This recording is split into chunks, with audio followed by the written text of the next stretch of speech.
এখন আমরা নিজেরাই নির্ধারণ করব যে আলোচনাটা কোন দিকে নিব। আমার মনে হয় সবাই তো অনেক রকম আলোচনা হলো। ফেব্রুয়ারির নির্বাচন নিয়ে যে চ্যালেঞ্জের বিষয়টা আপনারা সামনে আনলেন, এখানে এই চ্যালেঞ্জটাকে যদি আমরা দুইভাবে ভাগ করে একটু দেখি, যে এক হচ্ছে এই যে সবাই দেখা হলেই প্রশ্ন করছেন যে নির্বাচন কি হবে, হলে ফেব্রুয়ারিতে হবে তো। এই এই প্রশ্নটাই একটা চ্যালেঞ্জ। তাহলে ফেব্রুয়ারিতে নির্বাচন হবে কিনা, এই চ্যালেঞ্জটা কতখানি বাস্তব ভিত্তিক। আমার মনে হয় যে যত কথাই বলুক, নির্বাচন ফেব্রুয়ারিতে হবে, হবে মানে হতেই হবে, এর কোনো অল্টারনেটিভ নাই। অল্টারনেটিভ নাই কেন? নির্বাচন না হওয়ার মাধ্যমে কোনো স্টেক হোল্ডারের কোনো সুবিধা নাই, প্রত্যেকে বিপদে পড়বে। এই সরকারে যারা যুক্ত তাদেরকে এই নির্বাচনের মাধ্যমেই পরবর্তী সংসদে ইনডেমনিটি নিয়ে নিজেদের সেফটি এবং সেফ এক্সিট এনশিওর করতে হবে। সুতরাং তাদের জন্য এই নির্বাচনটা ফরজ। না হলে দুই একজন বিশেষ বিবেচনায় বিদেশ যেতে পারলেও কেউ জেলের বাইরে থাকবেন এটা ভাববার কারণ নেই এই উপদেষ্টাদের বা তাদের সরকারের পরিচালকদের। সুতরাং তারা নির্বাচন হয়। সেনাবাহিনী তো শুরু থেকেই জানিয়ে দিয়েছে নির্বাচন দেশে হোক এবং গণতান্ত্রিক প্রক্রিয়ায় দেশে আসুক, তারা বেড়াকে ফিরে যেতে চায়। এইভাবে মাসের পর মাস, বছরের পর বছর তাদেরকে আর বাইরে থাকা, তাদের সেনাবাহিনীর সদস্যদের রাখা সম্ভব না, উচিত না।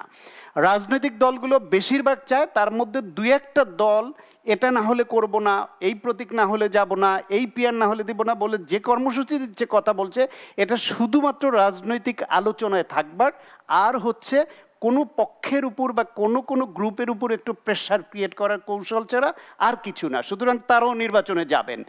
নির্বাচন না হলে লাভবান হবে পতিত পলাতক খুনি ফ্যাসিবাদ গোষ্ঠী এবং তাদের প্রভু ইন্ডিয়া, আর ক্ষতিগ্রস্ত হবে বাকি সবাই। সুতরাং নির্বাচন নিয়ে, ফেব্রুয়ারির নির্বাচন নিয়ে কোনো চ্যালেঞ্জ নেই, যে নির্বাচন হওয়া নিয়ে। এখন পরের প্রশ্নটা হচ্ছে সেই নির্বাচন ফ্রি, ফেয়ার, ক্রেডিবল হবে কিনা। পার্টিসিপেটরি প্রশ্নটা আপনি এখন দূরে রাখেন, এটা অনেক বড় আলোচনা।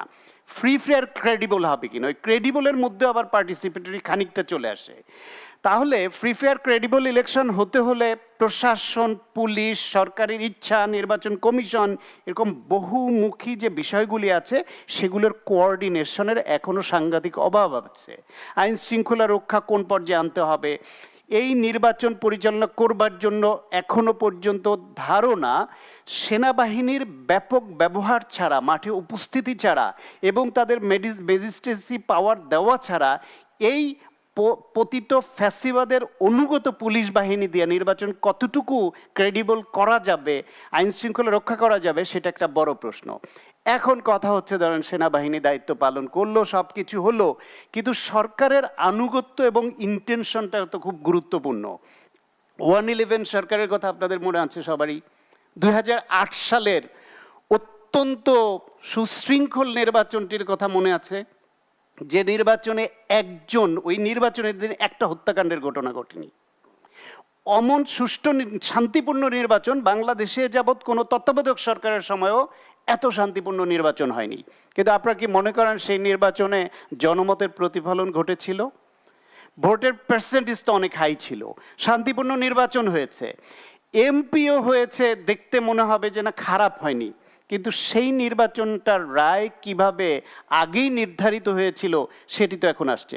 নির্বাচন হওয়ার পরে এখন আপনি নির্বাচনী ওয়েবসাইটে ঢুকেন, শতভাগ বা শতভাগের বেশি ভোট কাস্ট হওয়ার মতো বহু কেন্দ্র এখনো পাবেন। সেটা নিয়ে তো কথা হচ্ছে না, কথা হবে না এটা নিয়ে, কারণ এটা সেনাবাহিনীর বিরুদ্ধে যাবে এবং সেনাবাহিনীর বিরুদ্ধে ওই অবস্থান বাংলাদেশে কোনো রাজনৈতিক দল নিতে চায় না স্পর্শকাতর বিবেচনায়, কারণ ভবিষ্যতে তাদের নির্বাচন করতে হবে এবং এই রাষ্ট্র ক্ষমতার কাছাকাছি বা ক্ষমতায় থাকতে হবে।